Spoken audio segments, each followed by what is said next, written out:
Families are supposed to be havens of safety. When the people closest to us become perpetrators of horrific violence, the shock is amplified and the fallout often reverberates for generations. In this video, there are 5 high-profile, deeply disturbing cases where family members killed those they were closest to. April 14th, 1865. Abraham Lincoln was enjoying a play at Ford's Theater in Washington, D.C. The night of April 14th, 1865, was supposed to be one of relief and celebration. Just 5 days earlier, General Robert E. Lee had surrendered at Appomattox Courthouse, effectively ending the Civil War. Washington, D.C. was alive with parades, bonfires, and joy as citizens looked to President Abraham Lincoln as the man who had held the Union together through its darkest hour. That evening, Lincoln decided to attend a play at Ford's Theater with his wife, Mary Todd Lincoln, and their guests, Major Henry Rathbone and Clara Harris. It was a rare moment of leisure for a president who had borne the crushing weight of war. But as Lincoln laughed at the comedy Our American Cousin, death crept silently just feet away. John Wilkes Booth, a famous actor and Confederate sympathizer, slipped through the theater's back door, armed with a single-shot Derringer pistol and a hunting knife. Booth knew the building well. He had performed there many times. He waited for the audience's laughter to crescendo, then pushed open the door to the presidential box. In an instant, he aimed his pistol at the back of Lincoln's head and pulled the trigger. The sound of laughter was pierced by the crack of the gun. Chaos erupted. Rathbone tried to stop Booth, but was slashed deeply in the arm with the knife. Booth leapt from the box to the stage below, breaking his leg as he landed. Still, he raised his bloody dagger and shouted, "Sic semper tyrannis," Latin for "thus always to tyrants," before hobbling off into the night. Lincoln, unconscious but still alive, was carried across the street to the Peterson House, a modest boarding house. There, doctors worked desperately, but the wound was fatal. Through the long night, cabinet members, generals, and his grieving wife watched over him. At 7:22 a.m. on April 15th, the 16th President of the United States drew his final breath. Secretary of War Edwin Stanton famously declared, "Now he belongs to the ages." What made Lincoln's assassination so horrifying was not just the brutality of the act, but its timing. At the very moment the nation had begun to hope for healing, it lost the man best suited to lead it. Booth's larger plot had aimed to decapitate the U.S. government entirely, targeting Vice President Andrew Johnson and Secretary of State William H. Seward as well. Seward was viciously stabbed, but survived. Johnson's attacker lost his nerve. Still, the bullet that struck Lincoln altered history. The assassination sent shockwaves around the world. Citizens wept openly in the streets. Church bells tolled across America. Lincoln, who had guided the country through its bloodiest conflict, would never see Reconstruction, never oversee the reintegration of the South, never fulfill his vision of malice toward none with charity for all. Instead, the U.S. plunged into uncertainty under Andrew Johnson, whose leniency toward the defeated Confederacy left scars that would last for generations. Someone killed my parents. Pardon me? Someone killed my parents. In August 1989, Beverly Hills police received a frantic call from Lyle Menendez. His voice shook as he cried, "Somebody killed my parents." Inside their luxurious mansion, officers found a horrifying scene. Jose and Kitty Menendez were slumped on the living room couch, both brutally shot with shotguns. The attack was so violent that Jose's head was nearly destroyed, and Kitty's body was riddled with bullets. It looked like a professional hit, cold, quick, and merciless. At first, the story made no sense. Jose was a rich entertainment executive, and the Menendez family lived a life most could only dream of. Lyle, 21, and Eric, 18, told police they had gone to the movies that night and returned to find their parents dead. Their tears seemed genuine, and detectives initially suspected a mob-related killing, given Jose's business connections. But as weeks passed, cracks began to form in the brothers' story. Instead of grieving quietly, the Menendez brothers started spending huge amounts of money. Lyle bought a Porsche, luxury watches, and even a restaurant in Princeton. Eric hired a tennis coach and flew first class around the world. In just a few months, they spent nearly $700,000 of their parents' money. To detectives, it looked less like grief and more like celebration.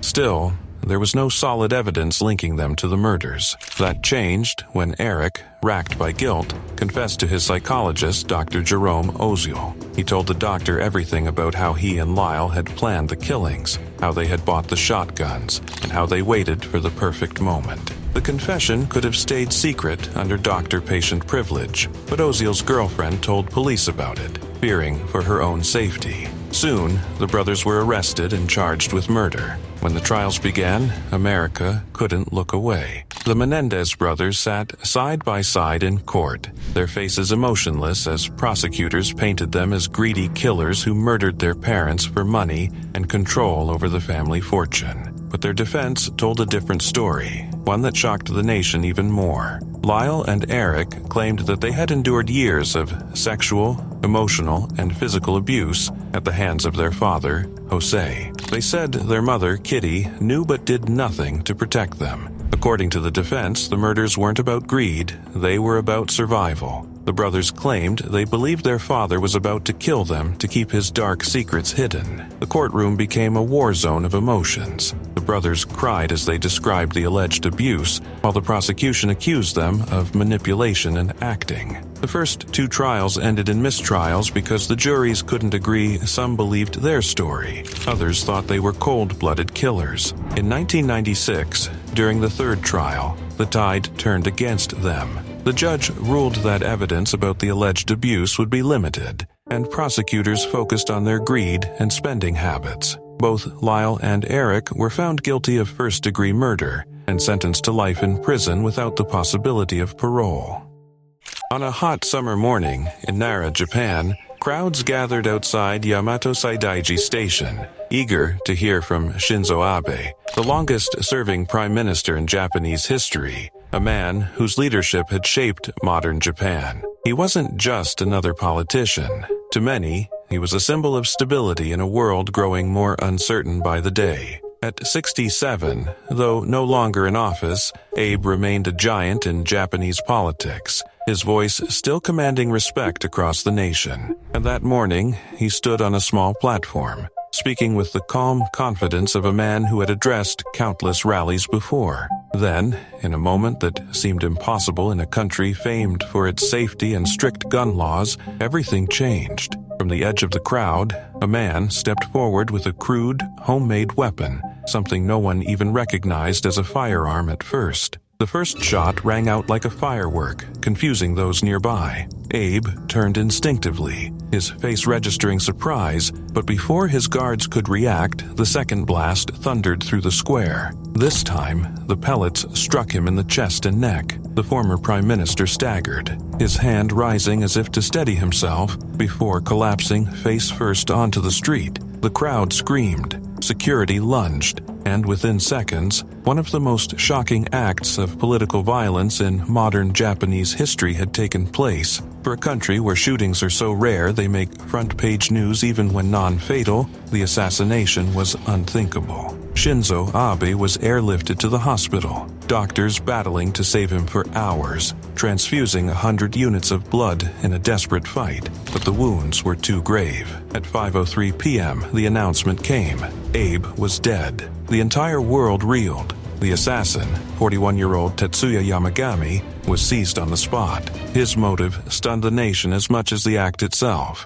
Yamagami wasn't a foreign agent or a radical revolutionary. He was a man consumed by a personal grudge. His family had been torn apart by the Unification Church, a controversial religious movement tied for decades to Japan's conservative politicians. His mother's devotion had bankrupted the family, leaving him bitter and broken.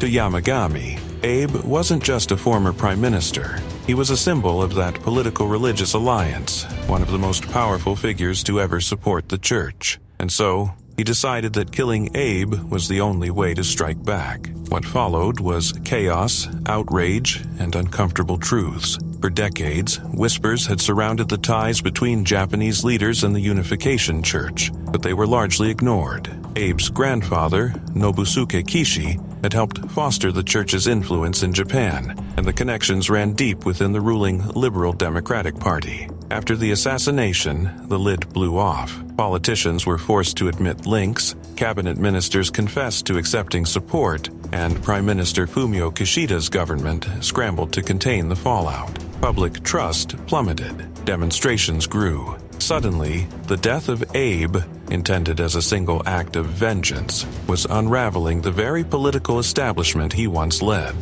The shock spread beyond Japan, and then came the haunting thought: had this been preventable? Security lapses became glaring in hindsight. The shooter had walked right up behind Abe, within meters. With a bulky weapon, no one stopped. The first shot was dismissed as a strange noise, giving him time to fire again. Police chiefs resigned in disgrace, admitting failure. In the end, Abe had died not just because of one man's hatred, but because the system designed to protect him had faltered at the worst possible moment. On September 27, 2022, Japan held a rare state funeral for Shinzo Abe. Thousands lined the streets as his motorcade passed, some waving flags, others silently weeping. The event was broadcast worldwide, cementing Abe's place in history, not just as a prime minister, but as the victim of an act that shattered Japan's illusion of safety. What was your initial meeting with her like? I was retained to represent her, went down to see her, and I immediately recognized that there was a physical manifestation of a mental illness, if you will. It was June morning in 2001 when Houston police received one of the most haunting 911 calls in Texas history. On the other end of the line was Andrea Yates. She told the dispatcher she needed an officer, her tone distant, almost detached. Minutes later, first responders entered the Yates home in the quiet suburb of Clear Lake City and were met with a nightmare that would shake the nation. 5 small children, all dead, drowned one by one in the family bathtub. Andrea Yates wasn't a stranger to despair. Born in Houston in 1964, she had been a brilliant, high-achieving student. By all accounts, she was driven and compassionate, the kind of person everyone thought had her life under control. But beneath that image was a lifelong struggle with mental illness. As a teenager, she battled depression and bulimia, and after marrying NASA engineer Rusty Yates in 1993, her quiet struggle grew into something darker, something no one around her truly understood. Andrea and Rusty shared a strict religious worldview and believed they should have as many children as God allowed. They did, 5 in total in just 7 years. With each birth, Andrea's mental state crumbled further. She suffered severe postpartum depression, slipping into hallucinations and suicidal thoughts. At one point, Rusty found her shaking uncontrollably, gnawing at her fingers. Soon after, she tried to take her own life by overdosing on pills, and later, by holding a knife to her throat, begging her husband to let her die. She was hospitalized multiple times and given powerful medications, including Haldol, which briefly stabilized her. But every time she recovered, Rusty encouraged her to stop treatment and have another child, believing her faith would carry her through. Doctors warned the couple repeatedly that having more children could trigger another psychotic episode. One psychiatrist even told them that another pregnancy could guarantee future psychotic depression, but they didn't listen. When Andrea gave birth to her 5th child, Mary, in 2000, it marked the beginning of her final mental collapse.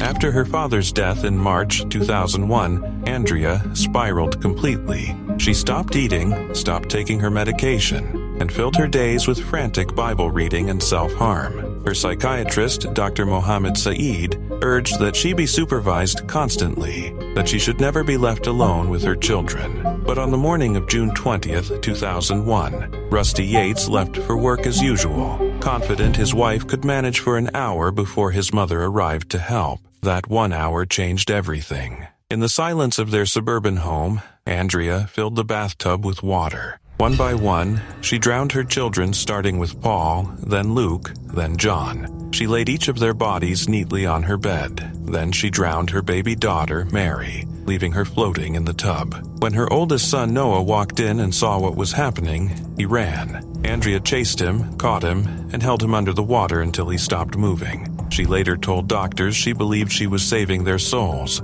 She called 911. Then she called her husband and told him simply, "You need to come home." Her confession shocked America. During the trial, prosecutors called her a murderer, demanding the death penalty. But her lawyers argued she was insane, consumed by postpartum psychosis so severe she couldn't tell right from wrong. The courtroom became a battleground between morality and mental illness. In 2002, a jury convicted her of capital murder, sentencing her to life in prison. But when it was later revealed that one of the state's expert witnesses had lied on the stand, her conviction was overturned.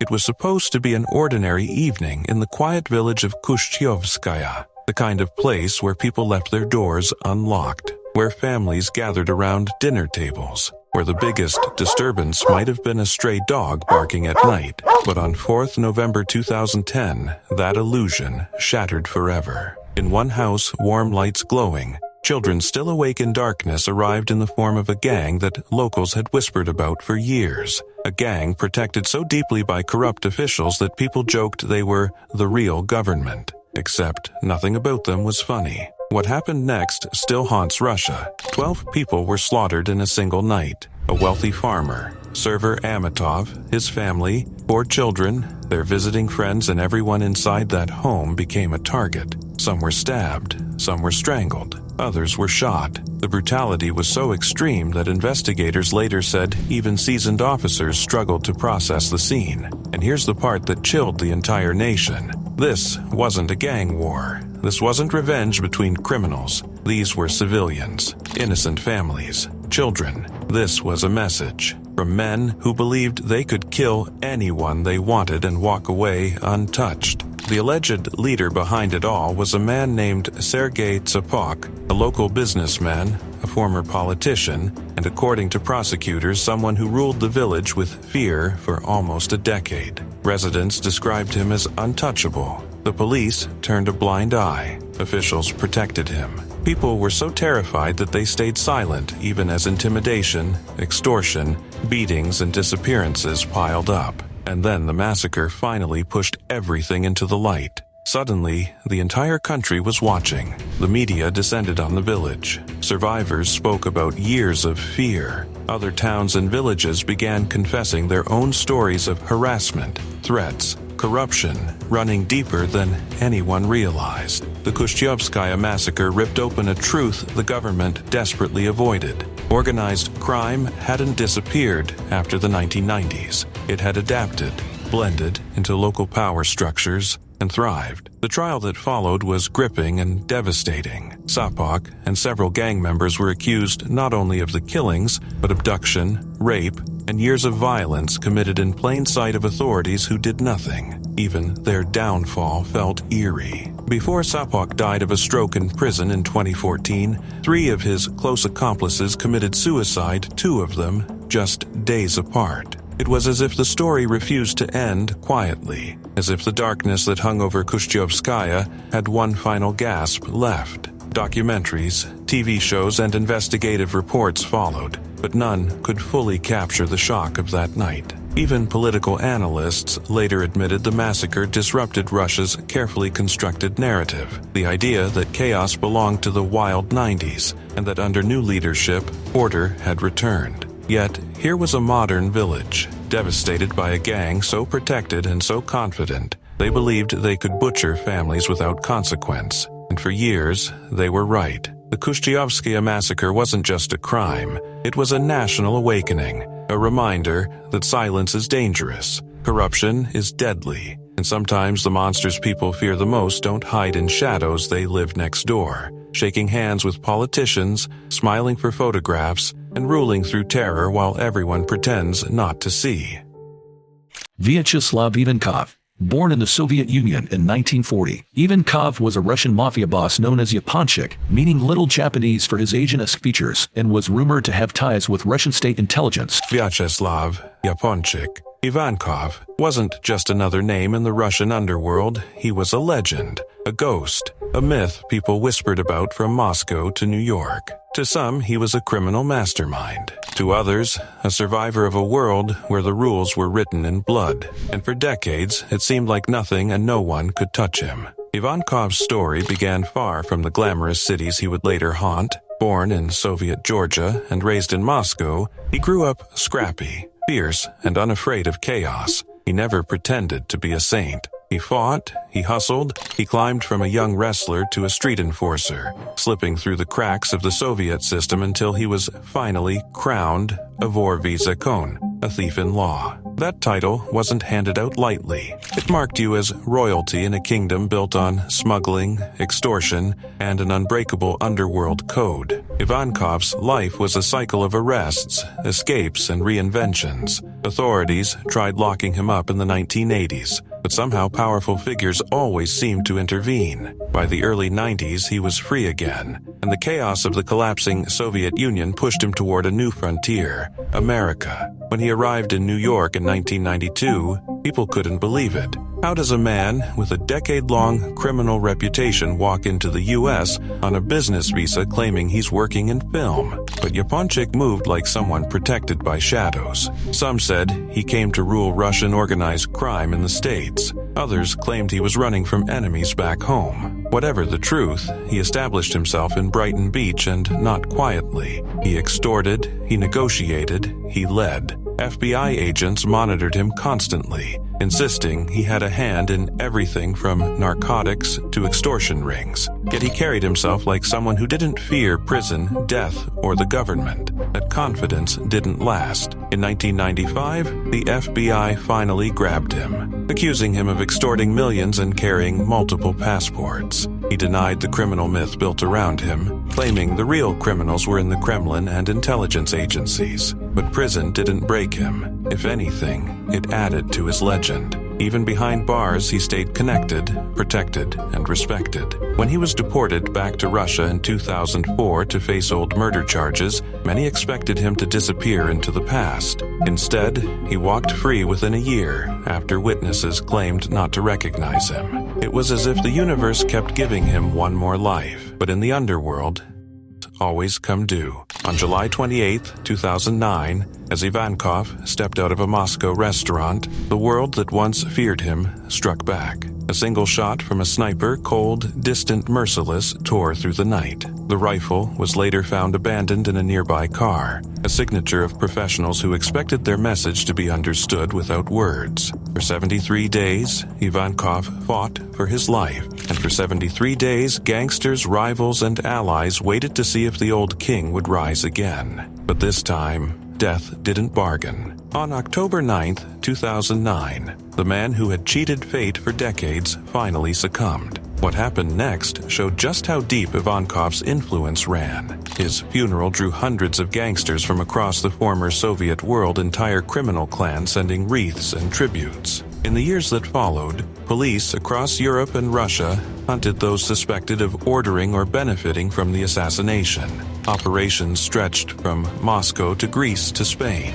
Arrests were made. Even after death, Ivankov's legacy continued shaping the criminal world. His closest ally, Alexei Petrov, stepped into the vacuum. The empire Yaponchik built splintered, absorbed by larger syndicates, proving that even legends cannot control what happens after they're gone.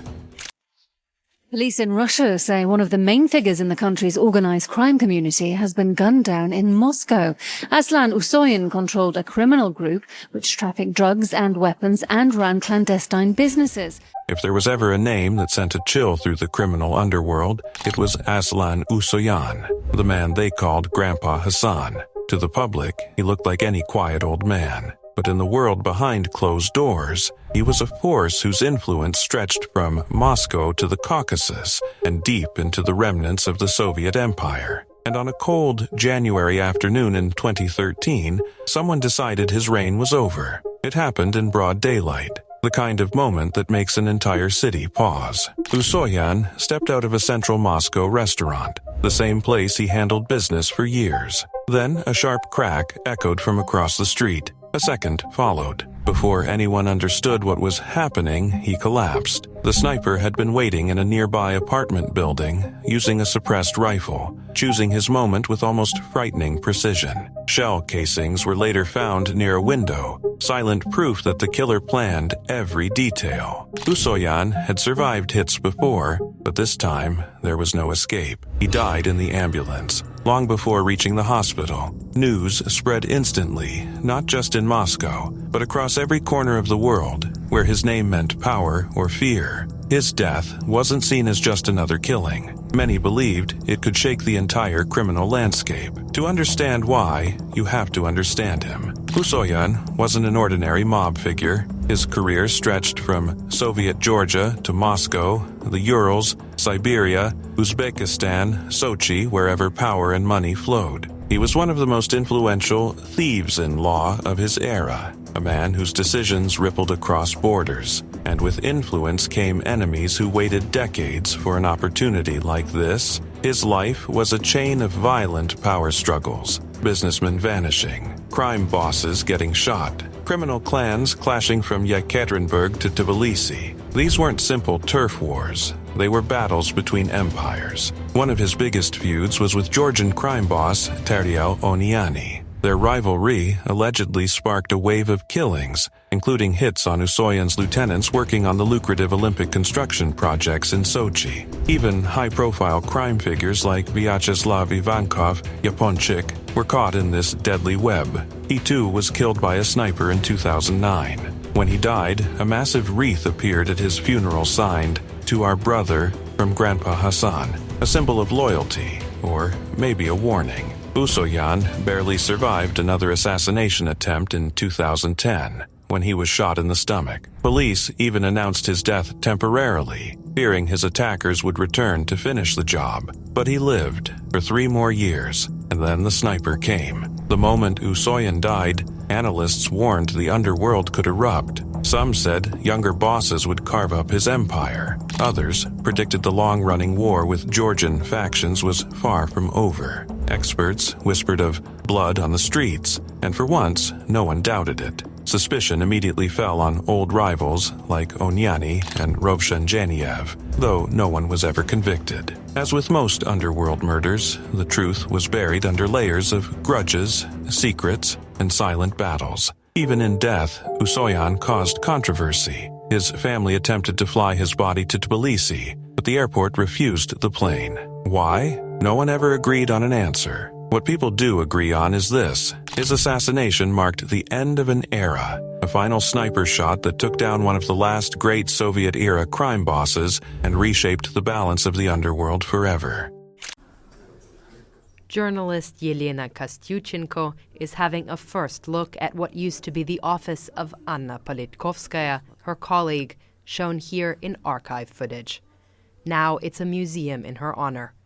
It was an October afternoon in Moscow. In a quiet apartment block in the center of the capital, a woman stepped into the elevator, balancing bags in her hands, just moments away from the safety of her own front door. That woman was Anna Politkovskaya, one of Russia's bravest journalists, a relentless truth seeker who had built her career on exposing the things the Kremlin wanted hidden. Seconds later, 4 gunshots rang out. By the time the doors slid shut, she lay lifeless on the floor, a pistol tossed beside her body like a signature left behind. It was October 7th, 2006, Vladimir Putin's birthday, a coincidence that would haunt the world. Politkovskaya was no ordinary reporter. She had spent years covering the bloody Chechen wars, documenting the disappearances, the torture, the mass graves. She wrote about the civilians caught between Russia's military and the brutality of Chechen warlords, never flinching even when her words painted her own government as complicit in crimes against humanity. Her book, Putin's Russia, accused the president and his inner circle of dragging the nation back into a Soviet-style abyss, suffocating dissent, feeding fear, and treating citizens like expendable pawns. She knew the risks of saying such things out loud, and yet she kept going. In one of her final essays, she admitted, "Otherwise, it can be death, the bullet, poison, or trial, whatever our special services see fit." Those words would prove prophetic. The threats against her had been mounting for years. In 2004, on her way to Beslan to help negotiate during the school hostage crisis, she collapsed on a plane after drinking poisoned tea. In Chechnya, soldiers once staged a mock execution to terrify her into silence. Anonymous voices promised her rape, promised her death, promised her disappearance. Friends urged her to leave Russia. Former KGB officer Alexander Litvinenko even warned her. The danger was imminent. She refused. If anybody thinks they can take comfort from the optimistic forecast, let them do so, she wrote. But it is the death sentence for our grandchildren. She believed her country's future depended on voices like hers refusing to be silenced. And yet, in the end, the silencing came. 4 bullets, one of them to the head, executed with chilling precision. Investigators called it a contract killing, designed to send a message. The timing was impossible to ignore. Her assassination fell on the exact day of Putin's 54th birthday, just 2 days after Chechen leader Ramzan Kadyrov's birthday celebrations. Many wondered, was this a macabre gift, a demonstration of loyalty to power? Or was it simply the perfect moment to deliver maximum humiliation to a government already despised by her pen? The shockwaves spread instantly. Colleagues at Novaya Gazeta, the independent paper where she worked, didn't mince words. She had been killed for her reporting, nothing else. International governments demanded justice. Crowds gathered with candles outside the Russian embassy in Helsinki, in Moscow, in New York, in Paris, in London. More than 1,000 mourners filed past her coffin at the Troyekurovsky Cemetery, but not a single senior Russian official appeared at her funeral. It was as though the state preferred to erase her existence rather than acknowledge her sacrifice. The investigation that followed felt less like a pursuit of justice and more like a performance staged for the world. Suspects were arrested, then acquitted, then retried. Chechen men were paraded through courts. Former police officers were accused of orchestrating her murder. In 2014, 5 men were convicted, 2 given life sentences. And yet, the most important question, who ordered the hit, remains unanswered to this day. Powerful figures were whispered about, connections to the FSB hinted at, but the truth was buried beneath layers of secrecy. One of her alleged killers, Sergei Kadzikurbanov, was even pardoned in 2023 after fighting in the war in Ukraine. It was as if the system itself was mocking her memory, recycling killers back into service. It was a cold November morning in 1971 when something unimaginable unfolded inside a grand Victorian mansion in Westfield, New Jersey. Behind the quiet walls of Breeze Knoll, a man named John Emil List made a decision that would shock America for decades. He believed he wasn't destroying his family. He was saving their souls. John List was a deeply religious man, the kind who never missed church, who spoke softly and lived by order and discipline. To neighbors, he seemed polite, reserved, maybe even dull. But beneath that calm exterior, his life was crumbling. He had lost his job as a bank executive and was drowning in debt. His wife, Helen, was sick and struggling with alcoholism, and his teenage daughter, Patricia, dreamed of becoming an actress, something he saw as sinful. His 2 young sons, John Jr. and Frederick, were growing up in a world he believed was turning away from God. On November 9th, he decided there was only one way to fix everything. That morning, as his children left for school, List walked calmly into the kitchen where his wife sat. Without hesitation, he shot her in the back of the head. Then, he climbed the stairs to the attic apartment where his elderly mother lived and killed her too, a single bullet above her eye. He later told police he didn't want her to suffer just to go to heaven. When his daughter Patricia, 16, and his younger son Frederick, 13, returned home from school, he greeted them with the same horrifying calm. Each was shot execution style. Then List made himself lunch, cleaned up the blood, and went to his eldest son's soccer game as if nothing had happened. When he brought 15-year-old John Jr. home, the boy fought back, but List fired again and again until he stopped moving. He placed the bodies of his wife and children on sleeping bags in the mansion's ballroom, laid them neatly side by side, and left his mother's body upstairs. In a letter to his pastor, he explained that he couldn't let his family live in sin and humiliation. Killing them, he said, was his way of ensuring they reached heaven. He then turned down the thermostat, turned on religious music to echo through the empty halls, and disappeared. For almost a month, no one noticed the family was gone. List had written notes to the children's schools saying they'd gone to visit a sick relative. He stopped the mail, the milk, the newspapers, everything. But as days turned into weeks, neighbors started noticing something strange. The mansion's lights stayed on day and night, burning out one by one. When police finally entered through a window, the smell hit them first, then the sight. 5 bodies, carefully laid out under the glow of a flickering chandelier. John List had vanished. There were no photos of him left in the house. He had cut his face out of every family picture. Investigators had no idea what he looked like. The mansion later burned down under mysterious circumstances, and the trail went cold. 18 years passed. List built a new life under a new name, Bob Clark. He remarried, worked as an accountant, and attended church regularly in Virginia. He smiled, he prayed, and no one suspected a thing. Then, in 1989, his story aired on America's Most Wanted. A forensic artist had created an eerily accurate clay bust predicting what he might look like after nearly 2 decades. A neighbor recognized him immediately. Within days, the police had him in handcuffs. When John List finally confessed, his explanation was chilling. He said he killed his family to save them, that welfare would have shamed them, and that he couldn't bear to see their souls lost.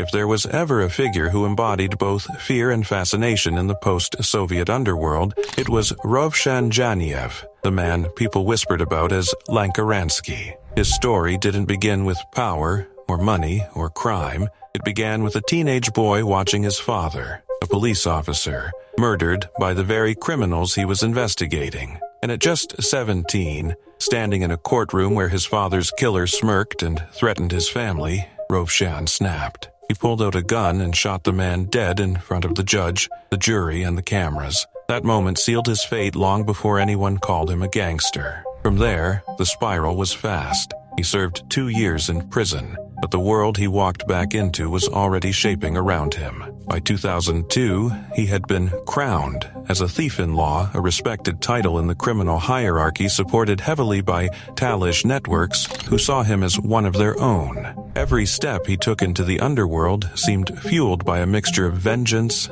ambition, and survival instinct. His rise wasn't subtle. In the early 2000s, he allegedly shot a well-known Baku crime boss in broad daylight. He was beaten so brutally afterward that doctors claimed he developed a mental illness, a detail that helped to get him released early. But the minute he was free, he disappeared from Azerbaijan and surfaced in Moscow. And that's where everything changed. In Moscow, Rovshan didn't just join the criminal world, he shaped it. He built power fast, controlling Azerbaijani gangs, running rackets, and stepping into battles that stretched across borders. His influence was strong enough that some believed he was absorbing entire ethnic networks under his authority. With power came enemies, and one of them was Aslan Usoyan, Grandpa Hassan, one of the most feared figures in Russia's criminal history. Their rivalry became the stuff of underworld legend. When a sniper tried to kill Usoyan in 2010, eyes immediately turned to Rovshan. He was arrested shortly after in Ukraine, a country where he was already rumored to have criminal interests and even refugee status. When Usoyan was finally killed in 2013, many again whispered Rovshan's name, even though he insisted he had nothing to do with it. And when one of Rovshan's closest allies, Asta Margulia, was gunned down just weeks later, it only intensified the rumors that a silent war was underway. For years, Rovshan was seen everywhere and nowhere at once. Italy, Ukraine, Dubai authorities kept tracking him, reporting him to Interpol, accusing him of everything from money laundering to bribery to document forgery. He was even declared dead once in 2013, a report his own brother publicly denied. It was almost like Rovshan had become a ghost, alive, dead, untouchable, hunted, all at the same time. But even ghosts slip up eventually. On the night of 17th of August, 2016, in the stylish Beşiktaş district of Istanbul,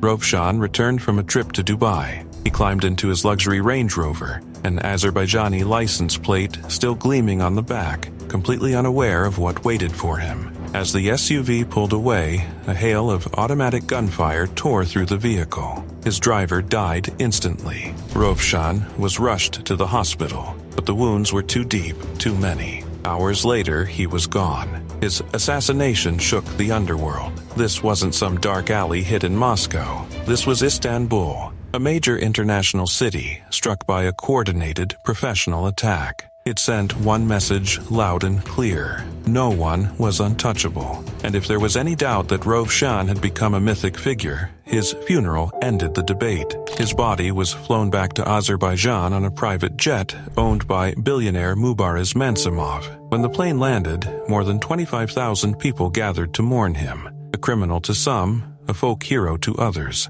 Writers and analysts later said people admired him because he did what ordinary men wished they had the courage to do: avenge wrongs, defy enemies, challenge giants.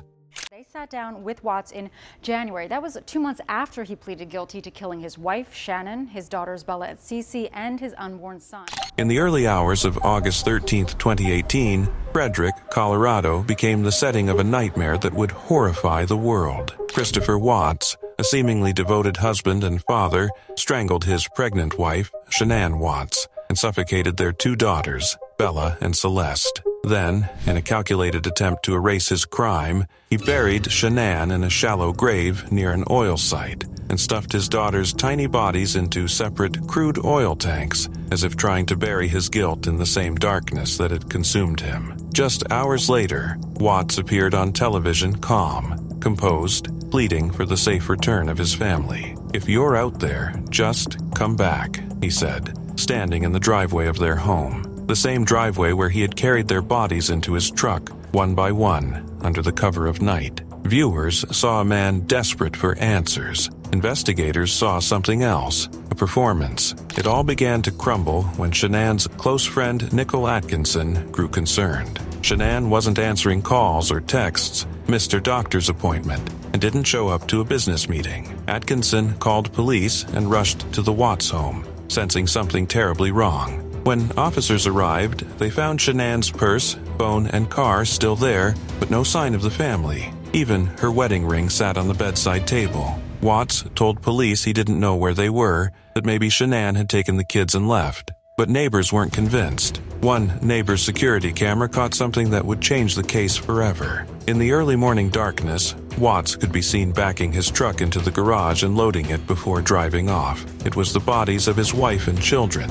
The FBI and Colorado Bureau of Investigation joined the search. Watts, trying to keep up the act, agreed to a polygraph test. He failed it spectacularly. Within hours, he broke first to his father, then to detectives claiming that he had killed Shanann only because she had smothered their daughters. It was a desperate lie. The truth, revealed later, was far worse. Watts had planned everything. He'd been having an affair, telling his mistress that his marriage was over, even as Shanann posted loving photos online. She was 15 weeks pregnant with a boy they planned to name Nico. Watts didn't want another child. In prison, letters later revealed, he admitted he had slipped Shanann oxycodone in hopes of ending the pregnancy. That night, when she returned home from a business trip, she confronted him about his infidelity. Watts strangled her as she fought for her life. Their daughter Bella walked in moments later, confused. "What's wrong with Mommy?" she asked. Watts told her Mommy wasn't feeling well. Then he loaded Shanann's body into his truck, with Bella and Celeste still alive in the back seat, driving them to the oil field where he'd later take their lives one by one. The details that came out in court were gut-wrenching. Bella, the older sister, fought back, her last words pleading for her father to stop, but Watts showed no mercy. He smothered both girls and pushed their bodies through narrow oil tank hatches, leaving scratches on their skin from the metal edges. Shanann was buried in a shallow grave nearby. When the bodies were found, the world was stunned. On November 6, 2018, Watts pleaded guilty to multiple counts of first-degree murder. The death penalty was taken off the table at Shanann's parents' request. They didn't want another death on their conscience. He was sentenced to 5 life sentences without the possibility of parole, plus decades more for tampering with the bodies and killing the unborn child. Today, Watts serves his sentence at a maximum security prison in Wisconsin. In later interviews, he confessed to planning the murders for weeks, blaming the affair and his desire for a fresh start. But his calm demeanor, even in describing how he took the lives of his own children, remains one of the most chilling aspects of this entire case. The Watts murders became one of the most infamous examples of familicide when a parent wipes out their entire family. Netflix's documentary, American Murder: The Family Next Door, shocked millions, using the family's own text messages and videos to show the haunting contrast between Shanann's hope for the future and the darkness brewing in her husband's heart. Sir David Amess, who was knighted in 2015, was an MP for 38 years, latterly as the representative for Southend West, where he held a majority of 14,000 at the last general election. On the morning of October 15, 2021, Sir David Amess, a Conservative MP with nearly 4 decades of service, arrived at Belfair's Methodist Church Hall in Leigh-on-Sea, Essex. For him, this was routine. A constituency surgery where ordinary people could walk in, shake his hand, share their problems, and know that someone in power was listening. He had built his entire career on being approachable, a man of the people. But that very openness, the thing his community admired most, would be the reason his life ended in horror. Inside the church hall, Amess sat down to meet his constituents, unaware that among them was a man carrying a knife, waiting for the moment to strike. As conversations unfolded, the attacker suddenly emerged, lunging forward and stabbing Amess repeatedly in front of stunned onlookers. Panic filled the small hall. People screamed, staff rushed for help, and paramedics arrived within minutes. An air ambulance landed nearby, but his wounds were too severe. Despite desperate attempts to save him, David Amess was pronounced dead at 1:13 p.m. The man arrested at the scene was Ali Harbi Ali, a British citizen who later admitted he was inspired by the ideology of Islamic State. He had planned the killing for years, scouring the names of MPs who voted for UK airstrikes in Syria, and even scouting out other targets before settling on Amess. What makes this even more chilling is the cold calculation.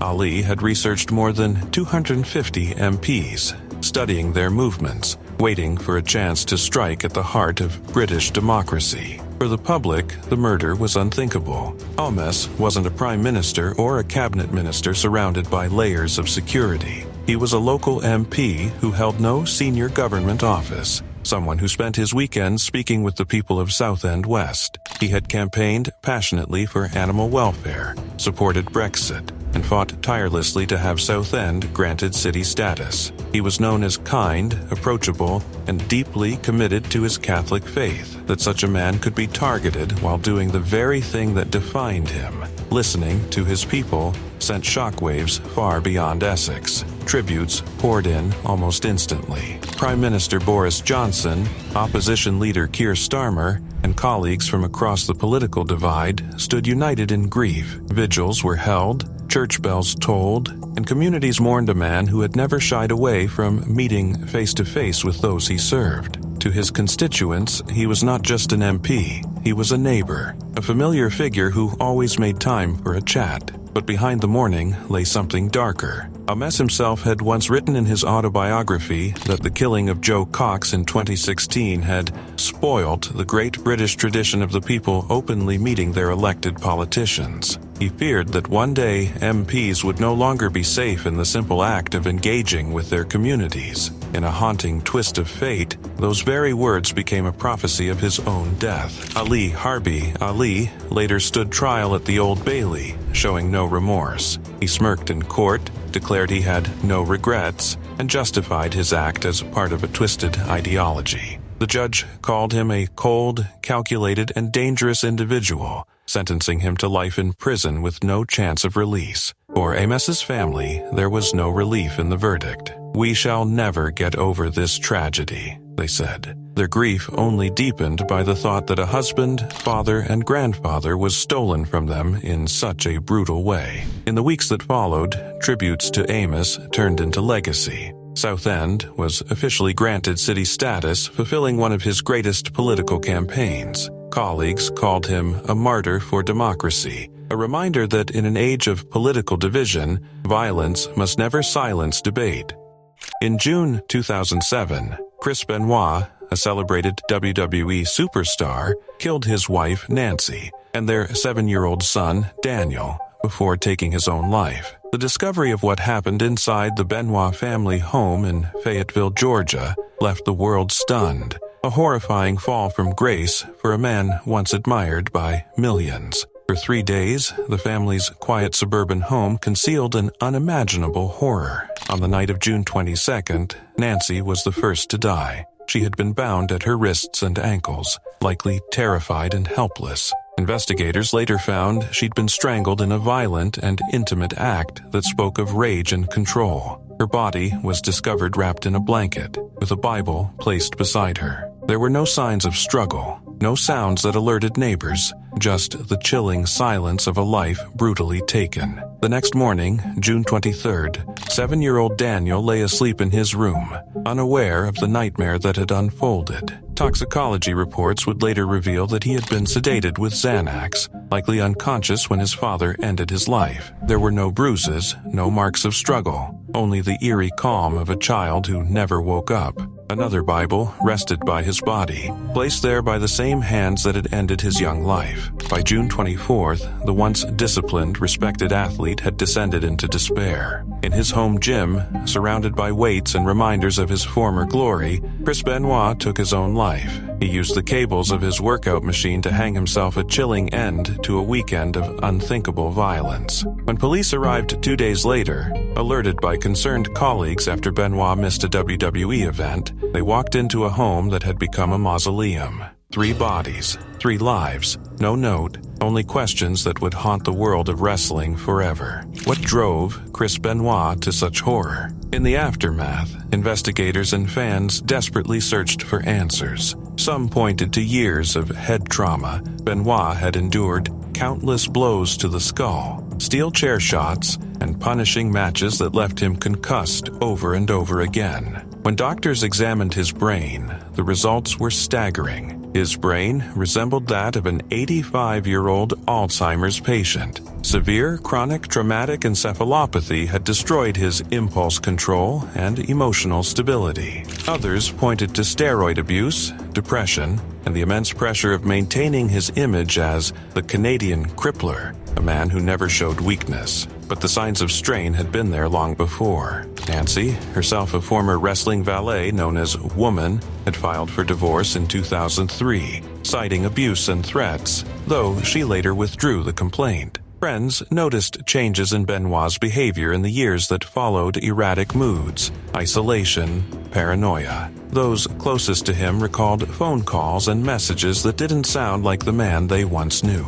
Just before the tragedy, Benoit left a chilling message for fellow wrestler Chavo Guerrero, his voice distant and groggy. "I love you," he said, words that would later feel like a final goodbye. When the world learned what had happened, WWE canceled its scheduled show that night and aired a tribute. But as the grim details surfaced, the company swiftly erased Benoit's name from all future broadcasts. His matches, his championships, his legacy gone. It was as if he had been wiped from the sport's memory, a ghost that no one dared mention. Yet, even years later, the Benoit case continues to provoke reflection and heartbreak. Fans and wrestlers still struggle to separate the man they admired in the ring from the killer he became. It forced the wrestling world to confront its dark side, the toll of head injuries, the silence around mental health, and the hidden turmoil behind the spectacle of fame. If there's one name that still sends a chill through anyone who followed the Russian underworld of the 1990s, it's Alexander Super Killer Solenik. People said he could shoot with both hands, hit multiple targets in seconds, and walk through chaos like he was born in it. But the part nobody expected? That one day, this unstoppable force would simply vanish, only to reappear as a corpse in a quiet suburb of Athens. Solenik's path into darkness didn't start with crime. It started with talent, wrestling, weapons, discipline. He was fascinated by everything that could turn a normal boy into something dangerous. But life pushed him in strange directions. He joined the Soviet army, worked briefly as a police patrolman, and then fell hard. By the late 1980s, he landed in prison on serious charges he always insisted he didn't commit. And this was the moment everything changed. Rumors from that period say inmates marked him for death when they realized he'd once worked in law enforcement. Instead of breaking, he fought. Stories say he held off entire groups of prisoners, earning respect in a world where respect keeps you breathing. But prison bars never held him for long.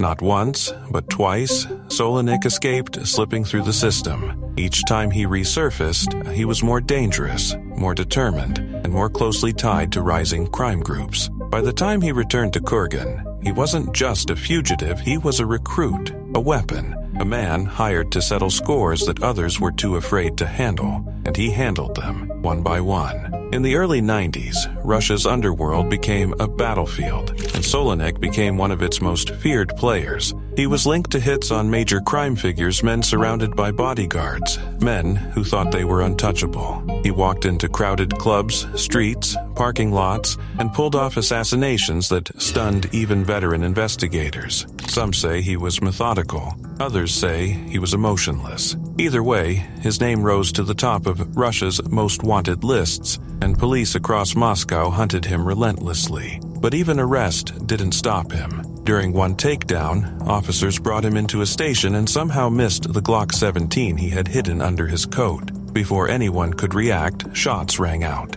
Officers fell. Solonik ran. More gunfire erupted outside. He was wounded, but still fighting, still moving, still impossible to capture. It took being cornered for him to finally surrender, and even then, it felt more like a pause than a victory for law enforcement. Once again, locked inside Moscow's infamous Matryoshkaya Tishina prison, he should have been finished. But if there was one constant in Solonik's life, it was that walls couldn't hold him.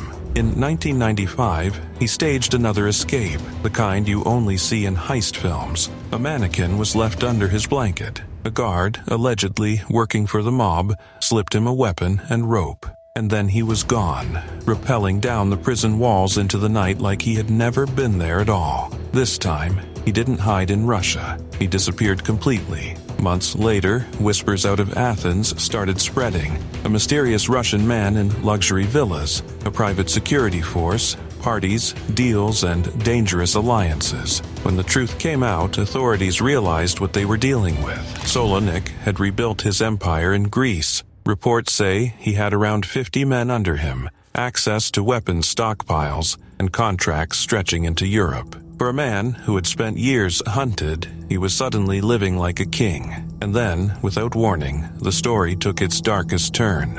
On January 31st, 1997, Greek police were tipped off about a body found near Athens. No documents, no clear identity, just a corpse of a man who had clearly lived a violent life and died an equally violent death. The face looked familiar, too familiar. Authorities soon confirmed what everyone feared. The man lying there was Alexander Superkiller Solonik. Rumors spread instantly. Some claimed a rival gang had finally caught up with him.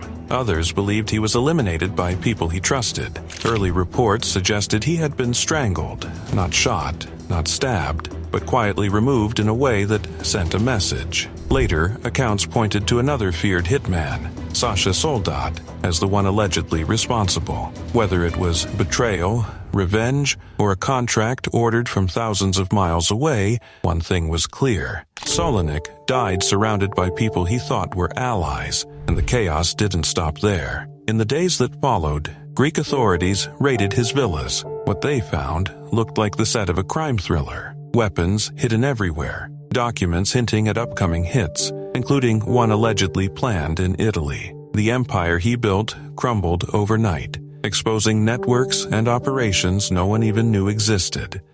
On 14th and February 2005, Beirut's skies were clear, the streets alive with their usual traffic. Rafik Hariri, billionaire businessman and former prime minister, had rebuilt much of war-torn Beirut and symbolized the dream of a Lebanon free from Syrian occupation. But as his motorcade passed the St. George Hotel along the Corniche, that dream was obliterated in a blinding flash of fire and steel. A Mitsubishi truck packed with nearly a ton of explosives ripped through the convoy, carving a crater 30 feet wide, shattering windows for blocks, and setting cars ablaze. Hariri, his bodyguards, and 21 others were killed. Over 200 were wounded. The heart of Beirut was left burning, and the city was left asking who wanted Hariri dead. Hariri had recently broken with Damascus, openly opposing President Bashar al-Assad's grip over Lebanon. Months earlier, Assad had allegedly threatened him. Lahoud is me.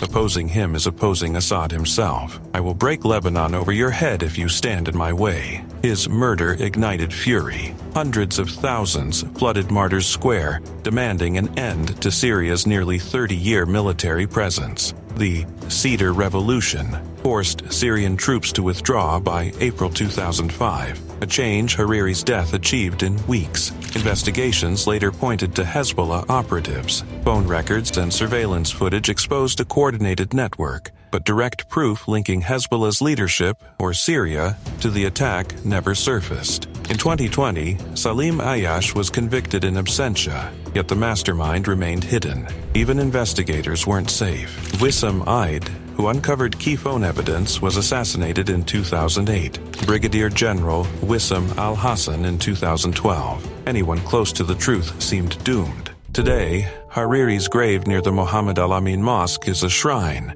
His assassination remembered every February 14th, not with roses, but with grief. What makes his death most horrifying isn't only the scale of destruction, it's that justice was never served. In Lebanon, no leader is safe when they stand against the forces that thrive in the shadows.